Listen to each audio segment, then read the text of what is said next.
알겠습니다. 엄청난 차이. 자, 뭐 안 보신 분들 많으실 텐데 그 잘하신 거고요. 오늘 저희가 깔끔하게 본 사람보다도 더 깔끔하게 정리를 해드리도록 하겠습니다. 좋습니다. 네. 일단 뭐 개인적인 총평을 좀 하자면은 김문수는 무식했고 어허. 이준석은 무례했고 아하. 그리고 권영국은 무적이었고 왜냐하면 무적. 아무도 공격을 안 해. 아무도 적이 공격을 없어. 무적이었고 네. 이재명은 무난했다. 무난. 이게 이제 저의 청평입니다. 오. 네. 사무네. 아, 잠으로 갑니다. 네. 그거 언론 이런 걸 좋아하더라고. 체크 좀 받아서 가주시기 바라겠습니다. 네. 네. 혹시 총평 하나씩 가능할까요? 총평? 어제 총평은 정청래 의원이 가장 잘했다고 생각하는데요. 이런 거죠. 이 김문순 윤석열과 똑같았고, 그다음에 이준석은 한동훈이랑 똑같이 간족됐고. 좋다. 예, 그다음에 이제 권영국 후보는 당연히 뭐 이제 심상정 의원이랑 포지션이 비슷하니까요. 그랬고 이재명 후보는 김대중 전 대통령처럼 했다. 그래서 이제 그 양쪽의 쌍을 이뤄서 뭐 김문수 후보는 멤버만 그런 게 아니라 공약의 내용도 그렇고 모든 준비가 안 된 정도까지 너무 안 됐더라. 예, 윤석열 후보랑 거의 똑같다고 봤습니다. 네, 너무 안 됐어. 아무것도 몰라.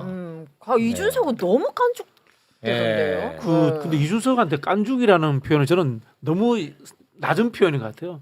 저는 뭐 앞으로 10년 한국 정치를 주물러 빌런이 탄생했다 이런 느낌을 받았어요. 계속해서 그럴 것 같아요. 사실 뭐 김성애 의원이나 저나 이준석하고 토론을 많이 해봤는데 국회의원이 되고 어느 정도 정치적 비중이 생기면 사람이 좀 바뀌거든요. 안 바뀌어. 깜짝 놀랐어요. 뭐 예를 들자면 이런 거 이준석 의원 이야기는 제가 이준석하고 토론하면 역시 이준석 의원은 싸가지 없고 갈라치기만 하시는군요. 모든 말에 대해서 이렇게 이야기해야 되는 거야. 또 이재명 대표하는 이야기 모든 것에 대해서 거짓말 하시는군요. 나쁘게 이걸 이제 이 접두처럼 달고 하잖아요. 이게 토론의 가장 나쁜 기법이거든요. 네. 그걸 이제 정치인이 되고 대선 주자 정도 되면 버려야 되거든요. 네. 그걸 아직도 못 버리는 것 같아요. 이 사람은 앞으로 평생 못 버릴 것 같아요. 네. 근데 이거 일단 토론 형식을 빨리 바꿔야 돼. 맞아. 형식 때문에 뭐 맞아. 들을 수가 없어. 형식뿐만이 아니라 선관위 탓을 안 할 수가 없는데 선관위 이 토론이 3번인데요. 너무 적어요. 그리고 시기적으로 보통 이제 우리가 유권자들이 선거 앞두고 한 20일 정도에 이미 마음을 정했다고 하거든. 그럼 마음 정한 이후에 지금 TV 토론하는 거야. 네. 별 의미가 없는 거야. 사실은 후보 등록하자마자 또는 유력 후보로 결정 났을 때 등록은 아직 않더라도 각 당의 후보가 결정 났을 때 1, 2 후보들을 모셔서 하는 토론이라든가 이런 것들이 필요한 것 같아요. 네. 사실 이번에 뭐 급하게 선거가 치러지기도 했고 국민의힘 후보가 누가 될지 마지막 시점까지 왔다 갔다 하는 바람에 실제로는 방송사 주간 토론회가 몇 차례 앞서서 선관위 주간 토론회 전에 있었어야 돼요. 근데 그런 거 하나 없이 그냥 선관위 주간 토론회로 바로 들어갔다는 아쉬움이 있고요. 그다음에 이렇게 쭉 보면서 사실 이준석 후보가 한 7% 8% 5%를 약간 넘는 수치의 지지율을 계속 보여오고 있잖아요. 대체로 여론조사에서. 그래서 두 자릿수까지 가면 어떻게 하나라고 하는 솔직히 걱정 아닌 걱정을 하고 있었는데 네. 절대 그럴 일은 없겠구나. 어제 예, 보니까. 그러니까 말하자면 이 사람의 청자는 그냥 소위 준천지에서 계신 사람들이지 일반 국민이 아니에요. 그렇지. FM 코리아더라고. 예, 그냥 딱 고 수준에서 딱 그 사람들에게 소구하려고 하는 것이지 용어 사용이나 맞습니다. 그 주제나 이런 걸로 해서 이거 확장성 전혀 없다. 네. 앞으로도 그 큰일 안 벌어지겠다라는 네, 생각이 들어요. 근데 그렇습니다. 정말 감정적으로 여러 사람 힘들게 만든 건 사실이죠. 근데 감정적으로 힘들게 한 부분이 저는 선거 전략으로는 저는 실패했어요. 이준석의 실패라고 보는 게 뭐냐하면 그러니까 저걸 보는 4, 5, 60대가 요즘 숫자가 많지 않습니까? 보면 자기가 어떻게 다룰 수 없는 MZ 이 직장의 부하 직원이 말도 안 되는 거고 시비 거는 장면이 떠오르면서 트라우마가 생기는 거고 20대 직원은 이준석이 나 대신 우리 부장을 때려주는 것처럼 신난 거거든요. 근데 문제는 이준석 후보는 20대에서는 충분히 튼튼하기 때문에 4, 50대에게 안정감을 주면서 그쪽의 지지를 확대해 가서 10%의 벽을 넘어서야 그 다음에 제가 김문수 후보 대신 보수의 적자가 될 수 있다는 주장을 할 수 있게 되는 건데 그것으로의 확장을 어제 저는 실패했다고 봐요. 네. 그 부분이 건조하게 딱 똑같은 얘기했을 때. 알겠습니다. 자, 그러면 구체적으로 하나하나 좀 살펴보도록 하겠습니다. 이준석이 또 이재명 후보의 경제관을 공격을 한다고 꺼내들은 단어가 호텔 경제학입니다. 네. 그 기억나죠? 어제 네, 이 장면. 봤어요. 하나도 못 알아듣겠지. 이거는 알아들을 수가 없어. 이준석이 2017년 대선 때 논란이 됐던 그림을 다시 지적을 한 거예요. 아마 그 장면을 보시면서 알아들었던 사람은 아마 거의 없었을 것이라고 봅니다. 맞아요. 예. 자, 이게 일단 사전 지식이 좀 있어야 됩니다. 네.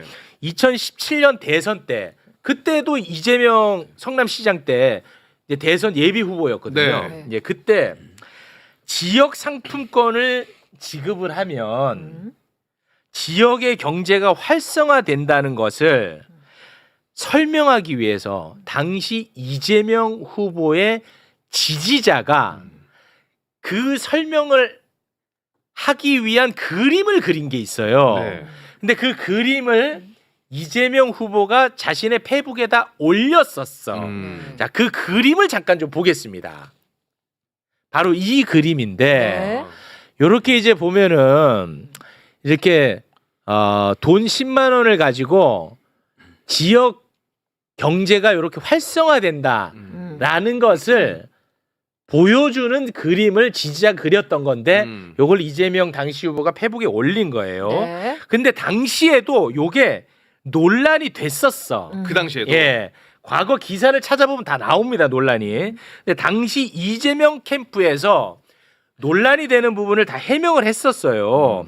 경제 전문가가 아닌 지지자가 경제 이론에 맞지는 않지만 지역 화폐를 통해 경제 활성화를 표현하기 위해서 단순화해서 이렇게 그려놓은 네. 거다. 이해를 돕기 요게 위해. 이해를 돕기 위해서 이건 뭐 당연히 경제 이론에 안 맞지. 네. 근데 그냥 극단적으로 이렇게 단순해서 표현한 거다. 이렇게 그냥 넘어갔었어. 그 당시에도. 네. 근데 요거를 이제 다시 지적을 한 거야 이준석이. 이준석이 지적하는 그 장면 영상 보고입니다. 이재명 후보에 대해서 많은 지적이 들어오는 게 호텔 경제 얘기를 들어보셨습니까? 그 본인이 지어낸 말이죠. 그건 성장을 말한 게 아니고 경제 순환이 필요하다는 걸 극단적으로 단순화해서 설명한 거예요. 그럼 그 경제 순환을 했을 때 이게 결국에는 케인지언 승수 효과 같은 것을 노리고 하신 말씀이십니까? 아니면 어떤 취지입니까? 승수 효과 얘기를 한 거죠. 예를 들면 돈이란 고정돼 있으면 있어도 없는 거와 같죠. 근데 한 번 쓰여지느냐, 두 번 쓰여지느냐, 세 번 쓰여지느냐에 따라서 경제가 순환이 되면 그 자체에서도. 그런데 이 그림 그리신 걸 보면은 도는 과정에서 돈이 사라지지 않고 계속 그 한계 소비 성향이 1로 해가지고 계속 돌거든요. 무한 동력입니까 그러면? 그 그림을 그린 것은 내가 그린 게 아니고. 아 본인 말씀하신 거 그대로 그렸던데요. 어디가 잘못된 겁니까? 예를 들면 그건 예일 뿐이다라고 생각하시면 좋을 것 같아요. 호텔이 취소한다는 부분까지 완벽하게 그림의 인들을 말씀하셨지 않습니까? 그럼요. 그런 것처럼 경제는 순환이 중요하다. 아니 저는 이재명 후보님께 명쾌하게 좀 해명하실 기회를 드리는 건데 그냥 그게 그런 거다 이러고 가시면 되겠습니까? 저는 충분히 설명해서 이해를 못 하시는 것 같아요. 아 그런 겁니다. 그래요. 네. 제가 좀 쉽게 설명해 드릴게요. 네. 이게 호텔과 취소가 들어가니까 사람들이 야 취소했는데 돈이 어디서 돌았어라고 헷갈리시는 것 같은데 그림을 다시 띄워드릴까요? 예, 아니 그림 필요 없습니다. 아, 필요 그냥 없어요? 설명으로 네. 충분히 드릴 수 있어요. 이걸 4대강을 생각하시면 돼요. 4대강 아시죠? 네. 22조 원을 퍼부은 4대강. 네. 22조 원 퍼부어서 바닥에 모래를 파낸 팠어. 거죠. 준설했다 그러죠. 모래가 다시 찼어요. 22조 원 쓴 아무런 효과 없이 사라진 겁니다. 그렇죠. 그렇죠. 네. 그러면 이준석 후보 입장에서는 이랬으니까 22조가 완전히 다 사라진 거라고 주장하는 거예요, 지금. 근데 이명박 대통령 어떻게 설명했습니까? 같은 당에 이명박은 그 22조를 가지고 모래를 그러니까 할 필요 없는 강바닥에 모래 파느라고 22조를 넣었더니 그거 가지고 회사가 그 돈 가지고 지들이 얼마 떼먹고 그다음에 그 돈 가지고 노동자들 고용해서 노동자들이 임금 받고 그 사람들이 모래 판 다음에 나가서 막걸리 사 먹고 막걸리집 사장이 돈 벌고 그래서 돈이 돌아서 그 당시에 금융 위기를 이겨낸 거 아니냐라는 것이 이명박 대통령 주장이란 말이에요. 그러니까 국가가 재정을 투입해서 이게 마중물이 돼서 뭐 옛날에 그 무슨 후보댐 이런 거 지을 때도 다 마찬가지인 거 아닙니까? 네. 후보댐에 댐을 지었다고 해서 후보댐에 돈이 쏟아지는 건 아니잖아요. 그런 행위 자체가 지역 경제를 살리는 데 도움이 된다라는 이야기를 하는 겁니다. 근데 네. 이제 이 말을 복잡하게 해야 듣는 사람들이 뭔 말인지 모르면서 못 알아듣게. 이게 뭔지를 하니까 뭐 케인지언의 승수 효과 이건 사실은 이재명 후보 쪽에서 했어야 되는 이야기인데 먼저 선제적으로 하면서 내가 경제학에 대해서는 알고 있지만 당신은 모르고 있지만 이건 경제학에 대해서 당신이 모르는 거다. 이런 식으로 레토릭을 펼쳤을 뿐인 이야기가 되는 겁니다. 네. 이준석 후보가 얼마나 나쁜 스타일인가 하면 이런 겁니다. 보통 이야기를 하면요. 케인지언이 맞지 않다. 순수 성장 정책을 해서 기업에게 돈을 주는 게 맞다. 이렇게 반대 논리를 갖고 가야 되는데 이 사람은 이야기를 왜 꺼내냐면요. 이재명 법카, 이재명 그 기본소득, 지역화폐 이걸 억지로 비난하기 위해서 이걸 예로 드는 거예요. 그래서 담론이라든가 이런 것으로 접근하지 못하고 말꼬리를 잡아서 상대를 비난하는 데 쓰려고 하는 그 수준에 머물고 있다. 그게 뭐냐면 비판을 키베. 그러니까 시간이 너무 기대. 솔직히 지금도 이 얘기 다루는 게 의미가 없어요. 없죠. 사실을 알고 나도 의미가 없어. 근데 우리가 안 다룰 수는 없잖아. 그러니까 저런 토론 태도가 아주 나쁘다는 거야. 그러니까 이게 토론을 사람이 이렇게 토론을 하면 상대방의 이야기를 합리적 핵심을 가지고 근데 그런 저런 근거가 잘못됐다거나 그런 근거에 맞춰서 주장을 하지 않는다거나 이렇게 얘기를 해야 돼요. 전제가 잘못됐다거나 이게 토론하는 방법이에요 기본적으로. 근데 이준석 후보는 어떻게 하냐면 키워드 배틀하는 거 있죠. 키배 맞아요. 네. 막대는 내가. 그러니까 그런 그런 뭐 변명 잘 들었습니다. 네. 그렇다는 거죠 하고 딱 치고 가잖아. 그렇지. 이게 킵에 막대는 내가 마지막 댓글은 내가 한다. 아. 그래야 이긴다. 이거예요. 그럼 딱 이제 그때대로 하는 거예요. 그 팽구가 야 또 우리 형님 이겼다. 야 역시 되는 막대는 거야. 이재명 맞아. 이준석. 이번 키보드 배틀에서도 또 이겼다. 이런 거예요 지금. 네, 알겠습니다. 자, 알고 나도 아무 의미 없지. 알고 나도 의미가 없어. 의미가 없네. 네. 자, 그리고 이준석은 흑백 논리로 청년층과 장년층의 갈라치기 전법이 또 들어갔어요. 이 정말 나쁜 거지. 정년을 연장하면 청년 일자리 뺏는 것 아니냐. 맞아요. 그 질문에서. 이재명, 너 정년 늘린다고 했지. 너도 청년 일자리 뺏는구만. 요렇게 갈라치기. 네. 청년들 뭐 열광. 이게 우리 사회에 아무런 의미가 없어요. 팩트 체크를 이따 따로 해주실 거니까. 네. 자, 그 장면 잠깐 보겠습니다. 이재명 후보님 정년 연장을 하실 계획이라고 이제 들었는데 이렇게 되면 젊은 세대의 일자리는 악영향을 주는 거 아닙니까? 글쎄 그 점에 대해서 동의하기 어렵습니다. 젊은 세대도 많이 동의하고 있고요. 젊은 세대의 일자리와 정년이 늘어난 일자리가 반드시 일치하지는 않습니다. 그러니까 매번 이런 식으로 답변하실 것 같으면은 정년 연장도 하고 젊은 세대도 일자리가 늘어난다 이렇게 답하실 거면은 도대체 무슨 토론을 하자는 건지 잘 모르겠습니다. 정년 연장하는데 어떻게 청년 일자리가 늘어납니까? 너무 극단적이십니다. 예. 자, 이렇게 보면은 마치 진짜로 이준석을 좋아하는 사람은 이재명이 답을 못한 것처럼 생각할 수도 있거든요. 근데 솔직히 이재명이 답을 잘한 거잖아. 잘한 겁니다. 예. 저희가 이거는 약간 진지하게 얘기를 해야 진지하게 가야 잠깐만 돼. 진지하게 한번 요거는 보겠습니다. 진지하게. 일단 7번 그림 한번 잠깐 보여주시면 저희가 관련돼서 카드 뉴스를 만들어서 이제 중소기업과 대기업의 청년 고용에 미치는 부정적인 영향은 제한적이다라고 쭉 설명을 드렸고 요거는 제가 조금 전에 말씀드렸지만 텔레그램에서 최고 속도 팩트 체크해서 보시면 알 수 있고요. 네. 그다음에 8번 그림을 좀 보시죠. 이게 중요한 그림인데 이게 통계청 그림입니다. 제가 그냥 그린 게 아니라 우리나라 국가통계청에서 그린 그림인데 연령 계층별 인구 구성비에서 2072년 보시면요. 65세 이상이 47%가 돼요. 우리나라 이렇게 됩니다. 점점 더 급격하게 늘어나는 게 2030년, 40년 보이시죠? 25, 34% 늘어나잖아요. 자, 제가 질문 한번 던져볼게요. 지금 국민연금 몇 살부터 받는지 혹시 아세요? 65. 그렇죠. 그렇게 알고 있죠. 네. 아니에요. 올해 국민연금을 받는 사람들은 63세입니다. 맞아요. 이거 사람들이 잘 몰라요. 무슨 말이냐면 원래 60까지 주다가 60부터 줄 수 없게 돼서 65로 바꿔놓고 4년에 한 살씩 차근차근. 천천히 늘어가는 중인데 올해 받는 사람 63부터 받습니다. 65로 했는데 65도 너무 빨리 주는 거야. 왜냐하면 지금 청년들 연금 모자란다는 얘기 하고 있잖아요. 네. 걱정이 되잖아요. 그러면 연금 받는 나이를 70으로 늘릴 필요가 있다라고 저도 생각하고 민주당도 생각한다고 지금 말할 단계는 아니지만 그렇게 가는 길이라고 보는 건데 여기서 우리가 노인을 65세로 정하잖아요. 이거 언제 정한 건지 아세요? 누가? 비스마르크가 1890년에 노인들 연금 국민연금 주자 그러면서 70세부터 주자. 그러다 65세로 바꿔서 이게 전 세계 표준이 된 겁니다. 근데 1890년에 독일 사람들이 몇 살까지 살았겠어요? 기대 수명이 40이었습니다. 그때 40이면 다 죽어요. 그렇잖아. 옛날에 조선시대 사람들이 일찍 죽었잖아요. 그러니까 65에 연금을 주겠다는 건 안 주겠다는 얘기나 마찬가지였던 거거든요. 그때 65인데 지금처럼 의료 시설이 잘 돼 있는데 우리가 65세도 충분히 일할 수 있잖아요. 그러니까 지금의 30대가 20년 있다가 장년이 돼서 이 사람들의 정년이 늘어나야 늦게까지 일할 수 있어야 연금을 나중에 받아야 연금을 유지할 수 있는 거 아닙니까? 네. 그러니까 이건 청년을 위한 정책인 거예요. 지금 당장 노인들이 1년 더 일하게 만드는 게 아니라 방금 말씀드렸지만 국민연금도 4년에 1년씩 늘어나는 것처럼 천천히 하는 거거든요. 그래서 연금 개시를 70살로 올리고 정년도 65세로 올리고 이런 큰 그림 아래서 정년을 연장하자고 하는 건데 네. 왜 노인들을 우리 일자리 뺏어가냐. 이렇게 싸우면 안 되는 거예요. 왜냐하면 이 청년들이 앞으로 낼 연금의 부담을 줄이려면 노인들이 더 오래 일해서 연금을 더 많이 내게 해야 되는 겁니다. 네. 이거 너무 당연한 얘기인데 이걸 갖고 세대를 가르는 거 하는 건 이건 하면 안 되는 일이죠. 네. 그 너무 훌륭한 답인데 이준석 지지자들을 위해서는 더 표피적으로 설명을 해줘야 돼. 표피적으로. 그러니까 뭐냐, 이 너무 훌륭하게 설명을 해서 요거 안 먹혀. 그렇게 설명하면. 어떻게? 그러니까 예를 들어서 법정 정년을 60세로 늘린 적이 있어. 그렇게 늘렸더니 청년들의 일자리가 줄었어?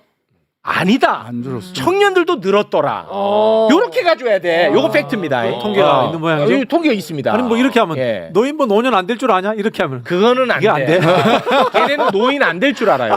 예, 그거 안 먹힙니다. 나는 노인 안 될 줄 알았어. 예, 젊었을 안 때. 먹혀요. 그러니까 정말 표피적으로 자료를 가지고 그렇지, 그렇게 가져야 돼. 너무 훌륭해 지금 이 답이. 예, 네. 그렇게 그냥 딱 정리하겠습니다. 자료 가지고 이거 어떡할래? 딱 이렇게 그렇습니다. 아, 그거 안 되는구나. 너는 네. 늙어봤냐? 난 젊어봤다. 뭐 이런 거. 그렇지, 그렇지. 그러니까 안 돼. 그건 안 먹힙니다. 자, 그리고 네. 참 또 이런 얘기를 길게 해야 되니까 또 속상한데 그 커피 원가 발언 이게 지금 120원? 주말 내내 이게 그러니까. 난리였고. 왜 이렇게 기사가 많이 나와요? 맞지? 왜? 그 나도 사실 집에서 이렇게 쉬다가 종편을 통해서 이 커피 원가 발언 논란을 접한 거예요. 네. 그 종편만 보니까 어떤 생각이 드냐면 이재명 후보 좀 발언을 좀 조금 정갈하게 하지. 지금 이 예민한 시간. 나 이 생각이 딱 들더라고 순간. 그러고 나서 이제 공부를 했는데 와 이거 정말 심각하게도 너무 심각하다. 오늘 아침까지도 내가 방송 다 봤거든. 네. 실제 이재명 후보의 발언을 듣고 방송하는 사람 내 눈에는 거의 안 보이더라고. 요거 정리하고 갑니다. 네. 네. 이재명 후보가 유세 중에 커피 원가가 120원이라는 말을 해서 커피 자영업자들을 폭리를 취하는 사람으로 만들었다 해서 난리가 난 겁니다. 상황이 야 이재명이 커피 자영업자들을 폭리 취하는 사람으로 만들었다. 커피 자영업자들 지금 땅을 치고 울고 있다. 네. 너무 눈물로 지금 밤을 지새운다. 이렇게 된 거야. 네. 네. 자, 결론부터 말하면요. 김용태 위원장은 이재명이 하지도 않은 말로 일을 키웠습니다. 일단 네. 오케이. 자, 김용태 페북 올려주십시오. 자, 커피 원가가 120원인데 너무 비싸게 판다. 이렇게 얘기한 적이 없잖아. 민주당 이재명 후보의 발언에 커피로 생계를 이어가는 수많은 자영업자들은 가슴을 쳤습니다. 자, 이거 보시면 아시겠지만 네. 큰 따옴표를 쳤습니다. 인용했다는 겁니다. 그렇죠. 네. 이재명 후보가 이렇게 얘기를 했다는 거예요. 커피 원가가 120원인데 너무 비싸게 판다. 자, 결론부터 말씀드립니다. 이런 발언 한 적 없습니다. 네. 그런데 저렇게 따옴표로 그렇습니다. 전혀 이런 발언 한 적 없습니다. 자, 이 발언이 어떻게 나오게 됐는지 제가 배경을 설명하고 실제 그 발언을 들려드리겠습니다. 이재명 후보가 경기도지사 시절에 계곡에서 네. 불법으로 점거해서 장사하는 상인들을 설득을 해가지고 그분들을 계곡을 정비를 했다라는 이제 자랑을 하는 와중에 나왔던 발언이야. 됐죠? 네. 자, 핵심은 뭐냐? 경기도가 커피를 팔 수 있는 여건을 다 만들어 줄 테니 불법으로 닭죽 파는 일 하지 마라 라고 설득을 해서 네. 불법 영업장들을 다 철거했다라는 이야기입니다. 자, 일단 그 발언을 먼저 듣고 옵니다. 5월 16일 유세 현장 보고 옵니다. 깨끗하게 정비를 해서 많은 사람이 막 오게 한 다음에 거기다가 닭죽을 팔지 말고 커피와 차를 팔아라. 닭 5만 원 주고 해봐야 땀 삘삘 흘리고 막 1시간 동안 고아가지고 팔아봐야 3만 원밖에 안 남지 않냐. 그런데 커피 한 잔 팔면 8,000원에서 10,000원을 받을 수 있는데 원가가 내가 알아보니까 120원이더라. 예? 커피를 팔려면 그 우중중한 닭죽집이 아니고 깔끔한 카페가 돼야 될 거 아닙니까? 돈 필요하잖아요. 다 빌려줬어요 제가.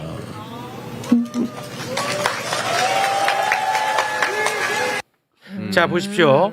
커피를 팔 수 있는 여건을 경기도가 다 마련을 해줬다는 얘기를 싹 빼버리니까 네. 원가 120원짜리 커피를 8,000원에 폭리취하는 사람으로 만들었다는 논리가 먹히는 거야. 그러네. 커피를 팔 수 있는 여건을 경기도가 다 마련해주고 재정도 지원해줬다는 얘기를 빼버렸다고. 그러네. 그래서 지금 나오는 공격 중에 제일 말도 안 되는 공격 대파 시즌 2. 이재명은 시세도 잘 모르는 사람이다. 이거는 전혀 맥락이 안 맞는 공격입니다. 왜냐? 2019년 원가가 120원이 맞아. 아 그것도 원두 팩트가. 가격. 원두 가격이 120원 인건비 이런 거 맞다고. 빼고. 그러니까 그 공격은 아예 맞지 않는 공격. 이해가 이거 완전 됐어요. 폭리를 취하게 만들었다. 폭리를 취하는 자영업자 사장들로 만들어 버렸다. 악마화시켰다. 요것도 안 맞는 얘기라고. 120원에 뭐 예를 들어서 뭐 카페도 만들어야 되고 인테리어도 해야 되고 뭐 이런 게 들어가니까 거기에 뭐 5,000원 되고 6,000원, 8,000원 이거 될 거 아니야. 그거를 경기도에서 다 해줬다 이거야. 무슨 말인지 알겠지? 오케이. 네. 요거 이제 맥락에서 네. 중요하게 봐야 되는 건 상인의 불안함이 있었던 겁니다. 계곡에서 식당 장사를 하는데 식당 장사를 해서 먹고 살려니까 비싸게 받아야 되는데 이 사람들이 닭을 먹으러 안 오니까 자기 가게 앞에 계곡을 딱 막아갖고 이 계곡은 내 거. 여기서 수영하려면 우리 집에서 닭 먹어. 닭 먹어야 돼. 근데 이 계곡을 점유할 수 있는 아무런 근거가 없거든요. 옛날부터 그렇게 해왔다고 해서 구청이랑 계속 싸우면서 버텼던 겁니다. 거기에를 이재명 지사가 가서 이렇게 하지 마시고 계곡을 시민들에게 돌려주면 계곡에 사람이 쏟아져 오니까 그 사람들한테 팔만한 물건을 팝시다. 커피 어때요? 커피 괜찮으면 우리가 대출을 해드릴 테니까 그렇지. 저리에 이걸 바꾸면 여러분들 불안한 마음 없이 법 지키면서 커피를 팔아도 닭 파는 것처럼 혹은 닭 팔 때 땀 흘리시니까 땀 안 흘리고도 열심히 일해서 커피를 팔아서 살 수 있습니다라고 설명하고 설득한 앞뒤 맥락을 싹 빼버리고 야 커피 120원짜리를 8,000원에 팔고 있잖아. 비싸게 파는 거 아니야? 라고 말한 것처럼 김용태 의원이 특히나 따옴표를 타서 얘기한 이거는 거는 문제가 심각하지. 이거는 왜 문제냐면 낙선을 목적으로 한 그렇지. 허위 사실은 유포는 이거는 선거법에서 굉장히 중하게 다루는 일입니다. 네. 내 행위를 했던 이 얘기랑 완전히 다른 성질이거든요. 네. 그래서 이렇게까지 할 일인가 싶습니다, 진짜. 그 이재명 후보가 이제 5월 16일 날은 그 경기도 계곡 정비 이야기를 하셨고 5월 17일 날은 그 광주에 그 공항 이전 문제가 있어요. 근데 이 부분들을 그러니까 주민들이 그 이전을 원치 않는 소위 이제 뭐 님비로 막 욕하고 이랬던 문제를 경기도에서 화장장 사례를 들어서 어떻게 해결했느냐를 쭉 이야기를 하시는데 야 이거는 본인이 해본 이야기들을 그래서 네. 지역에 있는 어떤 문제들을 해결해 가는데 굉장히 실용적인 접근을 하시거든요. 그 맥락에서 나왔던 얘기고 원가는 120원이 맞거든요. 네. 이걸 이렇게 하면 이 시가 어떻게 논란이랑은 전혀 안 맞는 얘기입니다. 근데 이 이거는. 논란이 왜 생기는 줄 아세요? 왜 생기는 거예요? 언론이 선거에 쟁점이 없어서 그래요. 네. 김문수 후보나 너무 이준석 허접하지 후보가 않나 이거는? 자기 공약을 얘기하고 그 공약으로 부딪혀야 서로 싸움이 되는데 이게 지금 안 되는 거예요. 제가 잠깐만 보여드릴까요? 그 10번 좀 보여주실래요? 10번 보시면 너무 허접한 이건 논란이야. 제가 한 게 아니라 뉴스피이라는 언론사에서 만든 건데 없음 후보자들 없음 공약 비었어. 비교하는데 청년 공약이 비어 있어요. 이건 제가 만든 거 아닙니다. 네? 뉴스피면서 만든 겁니다. 11번 보실까요? 와. 고령화도 마찬가지예요. 공약이 없어요. 아, 그래요? 이러니까 우리가 뭐라고 하면 그쪽에서 아니야 그건 너희가 틀렸고 내가 맞아라고 서로 부딪히면서 싸움이 되면 그쪽 가서 싸움이 붙는데 다 멍하니 있다가 정말 꼬투리 잡자 라고 해서 그날의 꼬투리를 잡는 겁니다. 그래서 할 수 있는 게 없으면 바지가랑에 잡아라. 지금 이 네거티브를 이렇게 하고 있는 아니 겁니다. 저렇게 없음하면서 그렇게 토론할 때 저렇게 그러니까. 공격한 거예요? 네. 아니 이준석 그때 후보를 안 늙을까 아니 봐. 어제 TV 토론 때 네. 이준석 후보가 얘기한 공약은 최저임금을 최저임금 밑으로 줄 수 있도록 하겠다. 그렇습니다. 말은 제가 잘 기억나지 차등하겠다. 않아요. 네, 그걸 이제 매불쇼가 한번 두들겨 팼으니까. 아니 이게 논란이 돼가지고 하루 종일 떠들 일이야 이게. 그러니까. 카페 사장님들의 눈물 뭐 이런 얘기해요. 그러니까 아니 그리고 이게 정말 말이 안 되는 공격인 게 이재명 후보가 제일 요즘 많이 하는 말이 뭐냐? 자영업자 힘들다는 얘기야. 자영업자들 폐업률 너무 높다. 그리고 자영업자 힘들다. 맨날 이 얘기하거든. 그 얘기하면서 국민의힘을 공격하고 있다고. 이게 말이 안 맞잖아 이게. 근데 이게 또 먹히네. 먹혔나? 아니요, 전 뭐 이게 오늘 언론들이 다루지 않고 오늘 전 안 잦아 들고 있는데 안간힘을 써서 이런 거라도 살려보려고 하는데 예, 언론도 너무 창피하니까 하루 소비하고 버리는 중인 겁니다. 아 그렇습니까? 네. 자, 뭐 시간이 조금 많이 지나서 네. 요거 그냥 넘어갈게요. 네. 허위사실부에 관련한 거 요거 넘어가겠습니다. 김문수가 중요하니까. 네.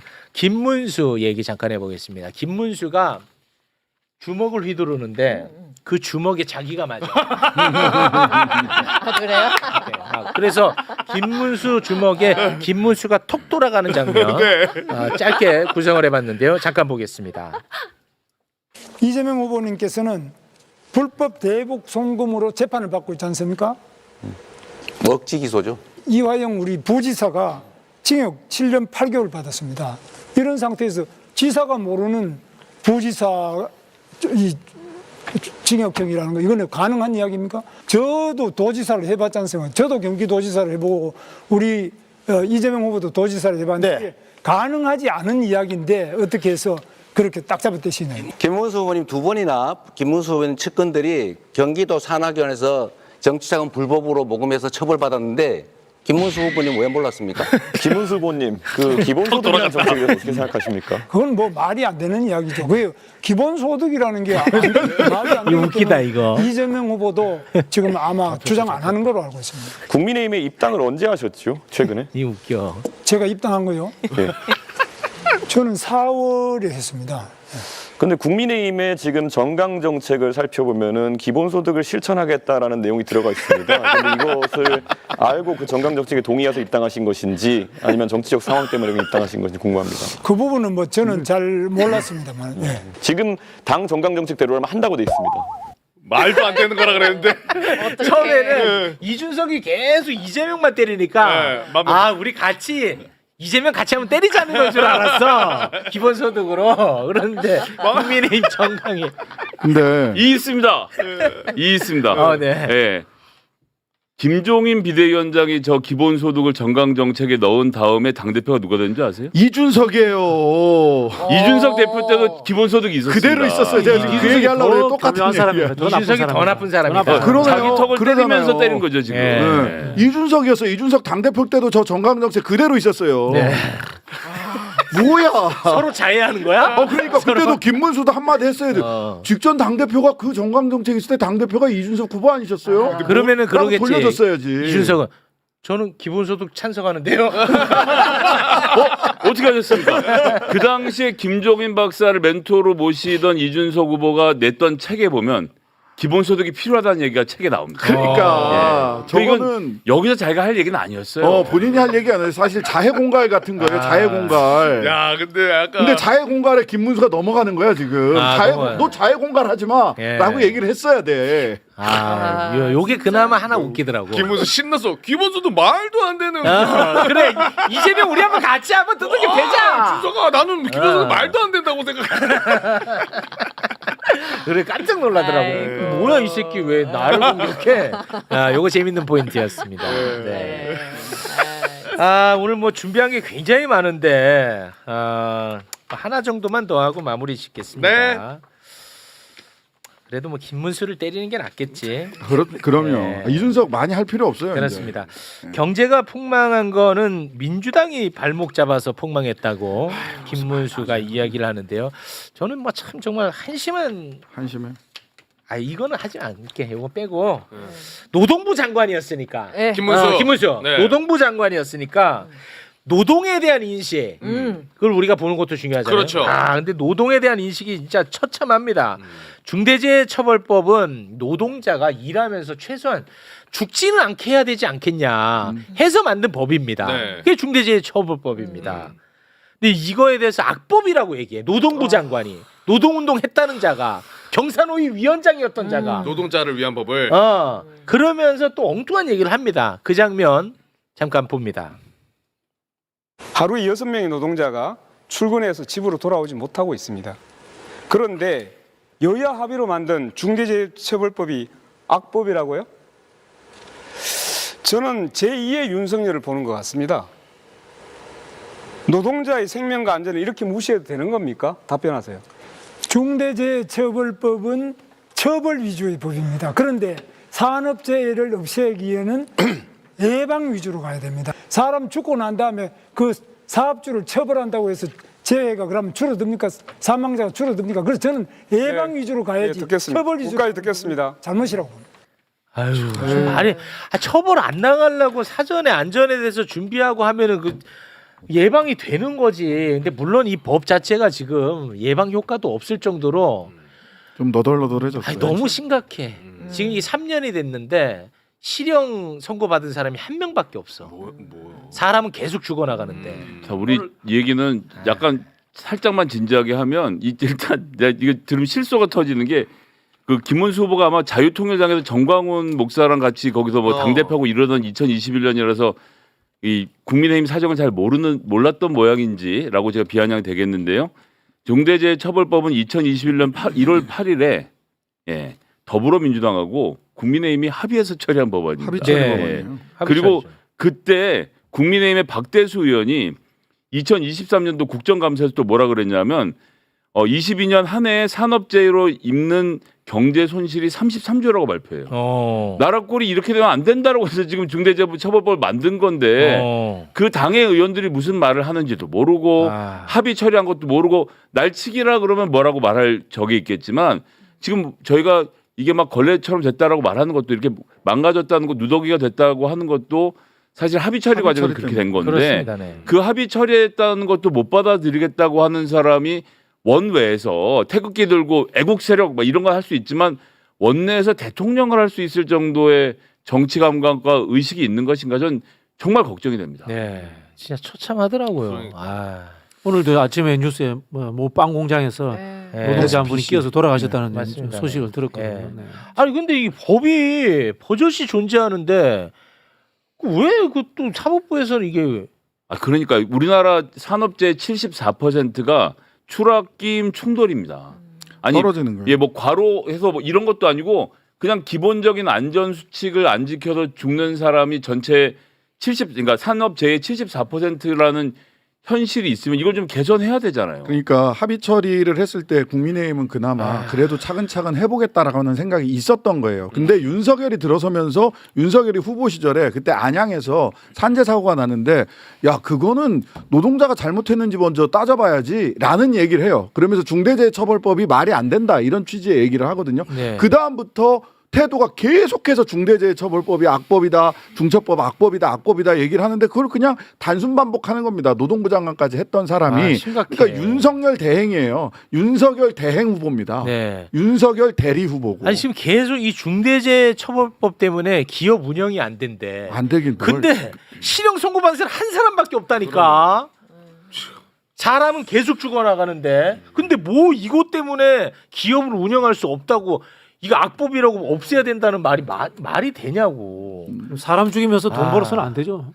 기업 안 해야죠. 이제 그 정도 할 그만해야죠. 거면. 그런 시대에 지나야죠. 그렇습니다. 네. 근데 어제 그래도 그 이재명 후보께서 노조법 2조 3조 노란봉투법 네. 해야 됩니다. 무조건 해야 된다. 라고 굉장히 명확하게 말씀을 하셔가지고 네. 노동계 쪽에서는 굉장히 환영하는 분위기입니다. 그 자꾸 중도화라는 것이 타협하고 절충해서 누더기법을 만드는 것이 아니라 노동자 농민들이 요구하는 법도 해주고 그다음에 성장도 해주고 양쪽으로 운동장을 크게 쓰는 그런 전략을 계속 끌고 나가야 돼요. 네. 야, 근데 노동부 장관 했던 사람이 계속 반노동적인 이야기를 계속 하더라고 어제도 하루 종일. 알겠습니다. 가장 지금 문제가 심각한 것은 다음 시간에 지금 출연할 분이 가셔야 된다. 큰일 났네. 큰일 났네. 여러분, 오늘 우리가 본 것은 단순한 경제 토론이 아닙니다. 이것은 대한민국 정치의 지적 수준과 언론의 도덕적 해이를 보여주는 참혹한 현실입니다. 첫째, 이준석 후보의 행태를 보십시오. 7년 전 논란을 다시 끌어와 호텔 경제학이라고 조롱하고 정년 연장을 청년 일자리 문제로 왜곡하며 심지어 세대 갈등까지 부추겼습니다. 이것이 대선 후보의 수준입니까? 더 심각한 것은 그의 토론 방식입니다. 그런 변명 잘 들었습니다. 도대체 무슨 토론을 하자는 건지 모르겠습니다. 이것은 토론이 아니라 키보드 배틀입니다. 국민들 앞에서 상대방을 조롱하고 비하하는 것이 정치인의 자세입니까? 둘째, 언론의 조작입니다. 김용태 의원이 큰 따옴표까지 써가며 커피 원가가 120원인데 너무 비싸게 판다고 했다면서 이재명 후보가 하지도 않은 말을 인용했습니다. 이것은 단순한 오보가 아닙니다. 의도적인 왜곡입니다. 실제로는 어땠습니까? 경기도가 불법 점거업소를 합법 카페로 전환해주면서 대출 지원, 인테리어 지원을 모두 해줬다는 내용이었습니다. 자영업자를 도와주는 이야기였는데 이를 자영업자를 폭리꾼으로 몰아가는 이야기로 왜곡했습니다. 더 가슴 아픈 것은 김문수 후보입니다. 노동부 장관까지 지낸 사람이 중대재해처벌법을 악법이라고 했습니다. 하루에 6명씩 죽어가는 노동자들을 생각해 보십시오. 그들의 목숨보다 기업의 편의가 더 중요합니까? 자신이 입당한 당의 정강정책도 모르고 기본소득을 비판하다가 이준석에게 반박당하자 당황하는 모습까지. 이것이 과연 대통령이 될 자격을 갖춘 사람의 모습입니까? 그런데 더 큰 문제가 있습니다. 왜 이런 수준 낮은 토론이 벌어질까요? 바로 쟁점이 없기 때문입니다. 김문수든 이준석이든 구체적인 경제 공약이 없습니다. 청년 공약도 없고 고령화 공약도 없습니다. 할 말이 없으니 상대방 말꼬리나 잡고 7년 전 이야기나 끄집어내는 겁니다. 이것이 과연 대한민국의 미래를 논하는 대선 토론입니까? 반면 이재명 후보는 어땠습니까? 승수 효과를 정확히 설명하고 정년 연장의 필요성을 통계와 함께 논리적으로 제시했습니다. 커피 원가 논란에 대해서도 정확한 맥락을 설명했습니다. 이것이 바로 준비된 정치인과 그렇지 않은 정치인의 차이입니다. 하지만 언론은 어떻게 보도했습니까? 이준석의 공격만 부각시키고 이재명의 논리적 반박은 축소했습니다. 심지어 커피 원가 논란을 며칠째 우려먹으면서 마치 이재명이 자영업자를 폭리꾼으로 만들었다는 식으로 왜곡했습니다. 여러분, 이것이 대한민국 언론의 현실입니다. 그래서 우리가 이런 콘텐츠를 만드는 이유입니다. 왜곡된 정보가 아닌 정확한 팩트를 감정적 선동이 아닌 논리적 분석을 여러분께 전달하기 위해서입니다. 경제학자가 직접 나서서 승수 효과를 설명하고 브라질까지 가서 원두 가격을 조사한 이유가 여기에 있습니다. 마지막으로 이런 질문을 던집니다. 우리는 과연 어떤 정치인을 원하는가? 상대방을 조롱하고 비하하는 정치인인가? 아니면 논리와 데이터로 정책을 설명하는 정치인인가? 7년 전 이야기로 상대를 공격하는 정치인인가? 아니면 미래 비전을 제시하는 정치인인가? 키보드 배틀 수준의 토론을 하는 정치인인가? 아니면 국민을 설득하고 교육하는 정치인인가? 선택은 여러분의 몫입니다. 하지만 분명한 것은 오늘 같은 수준의 토론으로는 대한민국의 미래를 논할 수 없다는 것입니다. 우리에게는 더 나은 정치가 필요합니다. 더 정직한 언론이 필요합니다. 그리고 더 깨어있는 국민이 필요합니다. 여러분의 한 표가 그 변화의 시작입니다. 댓글로 여러분의 생각을 들려주세요. 그리고 이런 진실을 더 많은 사람들이 알 수 있도록 공유해주세요. 구독과 좋아요는 더 정확하고 깊이 있는 분석을 위한 큰 힘이 됩니다. 다음에는 더욱 충격적인 정치적 진실로 찾아뵙겠습니다. 감사합니다.